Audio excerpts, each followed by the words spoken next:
Big Bang. ඉතින් අපි දන්නවා මීට අවුරුදු බිලියන ගානකට ඉස්සෙල්ලා විශ්වයේ ඇති වුණු විශාල පිපිරුමක් නිසා විශ්වය නිර්මාණය වීම ආරම්භ වුණා කියලා. ඒ විශාල පිපිරුම විද්‍යාඥයෝ Big Bang කියලා හඳුන්වනවා කියලා. ඉතින් අපිට උපකල්පනය කරන්න පුළුවන් දැන් අපි අත්දකින අකුණු ට්‍රිලියන ගාණක් එකට එකතු වෙලා එකවර පිපිරුවා නම් කොහොමද තියෙන්න ඇද්ද කියලා. ඉතින් විශාල ආලෝක ශක්තියට කියනවා pure energy කියලා. ඒ වගේම විශාල ශබ්දයක්, ධ්වනි ශක්තියක්, ඒ වගේම විශාල තාප ශක්තියක්, වගේම විද්‍යුත් චුම්බක ශක්තියක් ඇති වෙන්න ඇති. ඉතින් ගණනය කරලා තියෙනවා ඒ ඇතිවෙච්ච තාප ශක්තිය සෙල්සියස් අංශක ට්‍රිලියන 1000ක්. ඒ වගේම උපකල්පනය කරලා තියෙනවා මේ ඇතුළේ විශාල තාපය නිසා සියලුම ශක්ති අංශුන් ආලෝකීය වේගයෙන් ගමන් කරලා තත්පරයට මීටර් බිලියන 30000ක් පරාසයක් පුරා පැතිරුණා කියලා.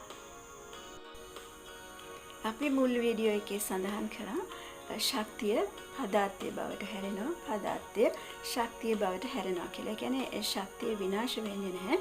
විවිධ ශක්තියින්ට හුමාරු වෙවි වගේම පදාර්ථයට හුමාරු වෙවි අන්‍යෝන්‍ය වශයෙන් හුමාරු වෙවි තමයි විශ්වය තුළ පවතින්නේ. ඉතින් මේ ශක්තිය ආලෝකය, විද්‍යුත් චුම්බක ශක්තිය, ධ්වනි ශක්තිය, තාප ශක්තිය මේ හැම දෙයක්ම සියුම් අංශු වලින් නිර්මාණය වෙලා තියෙනවා කියලා තමයි විද්‍යාඥයෝ පවසන්නේ. ඉතින් ආලෝකය ෆෝටෝන කියන අංශු වලින්, ශබ්දය ෆෝනෝන්ස් කියන අංශු වලින්, ඒ වගේම විද්‍යුත් චුම්බක ශක්තිය කුඩා කම්පන වලින්, ඒ වගේම තාපය ඒ අවට තියෙන අංශුන් වේගවත් කරන නිසා ඒ අවස්ථාවේදී තාපයේ ඒ අංශුන්ට අදාළව හඳුනා ගන්නවා.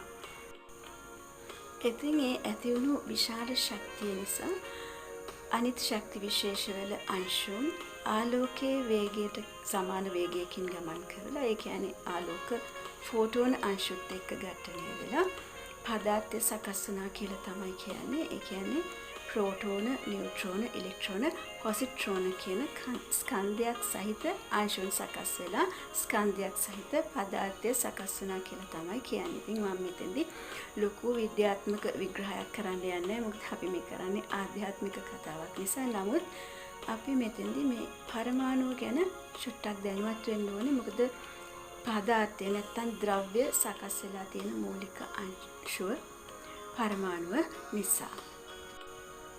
පරමාණුවක් සකස් වෙලා තියෙන්නේ න්‍යෂ්ටිගත ශක්ති මධ්‍යස්ථානයක් තියෙනවා. ඒකේ ප්‍රෝටෝන සහ නියුට්‍රෝන තියෙන්නේ. දැන් ওই ඇල්ෆා, බීටා, ගැමා විකිරණ විදිහට අපි හඳුනාගන්නේ යම් කිසි විදිහකට මේ න්‍යෂ්ටියෙන් ශක්තිය නිකුත් කරනවා නම් ඒ විකිරණ ස්වරූපයෙන් තමයි නිකුත් කරන්නේ. එතකොට ඒක වටා පවතින අවකාශයේ ගෝලීයව සිදුවෙන කක්ෂගත වීමකින් ඉලෙක්ට්‍රෝන සහ පොසිට්‍රෝන ගමන් කරමින් එතෙන් මේ පරමාණුවක පිහිටන ප්‍රෝටෝන සහ ඉලෙක්ට්‍රෝන වල ප්‍රමාණයේ විවිධත්වය මත තමයි විවිධ පරමාණු නිර්මාණය වෙන්නේ. ඒ වගේ විවිධ පරමාණු වලින් තමයි විවිධ ද්‍රව්‍ය නැත්තම් පදාර්ථය සකස් වෙන්නේ. විශ්වයේ මේ විදිහට නිර්මාණය වෙන පදාර්ථ ස්වභාව දෙකක් හඳුනාගෙන තියෙනවා. එකක් තමයි ඉන්ෆිනිට් පදාර්ථය, අනිත් එක ඇන්ටි ඉන්ෆිනිට් පදාර්ථය. ඉන්ෆිනිට් පදාර්ථය ආලෝකය පරාවර්තනය කරනවා. හැබැයි ඇන්ටි ඉන්ෆිනිට් පදාර්ථය ආලෝකය පරාවර්තනය කරන්නේ නැහැ. ඒ නිසා ඒ දකින්න බෑ. හැබැයි මේ පදාර්ථ ස්වරූප දෙකටම විශාල ස්කන්ධයක් සහ ගුරුත්ව ශක්තියක් තියෙනවා. ඉතින් ඇන්ටි ඉන්ෆිනිට් පදාර්ථය අඳුනගෙන තියෙන්නේ මේ ගුරුත්ව ශක්තිය අනුවයි.